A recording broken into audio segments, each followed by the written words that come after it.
Thank you, Eli. Hundreds of pastors will break federal law this Sunday when they endorse a candidate for president. It's part of a growing movement called Pulpit Freedom Sunday.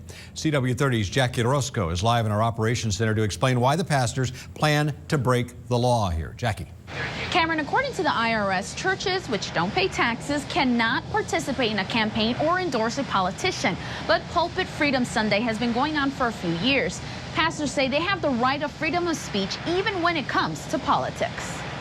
Reverend Dwight Montgomery is clearly not hiding who he's voting for come November. He wants to make sure his congregation votes the same way. Sunday morning, I plan on preaching a dynamic sermon, give the benediction, stand on the floor in front of the pulpit, and endorse President Barack Obama. We need to use that influence to get them to do the right thing and support the best candidate. There's the problem, influencing others. According to the IRS exemption requirements code, organizations that don't pay taxes, like churches, can't influence legislation or participate in any campaign activity for or against political candidates. The penalty would be you no longer are tax exempt. You have to start paying taxes like everybody else. U of M law professor Steve Mulroy says pastors can educate people about voting and political issues, but not endorse a specific candidate running for public office.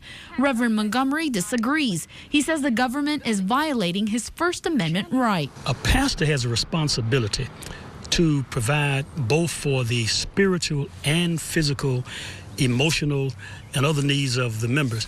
When you talk about politics, politics affect us all. Mulroy says if pastors preach about politics, then expect to play by the government's rules and pay taxes. If you use the authority and resources of the church to endorse a particular candidate, then you're putting your tax exempt status in jeopardy, and that's just the way it is. Pastors participating in Pulpit Freedom Sunday are calling this an act of civil disobedience. They will record their sermons and send them to the IRS, hoping the IRS will follow through on its threats of removing the tax-exempt status. That way, the pastors can bring this case to a judge to decide if it's a violation of their First Amendment right. Jackie Orozco, CW30 News.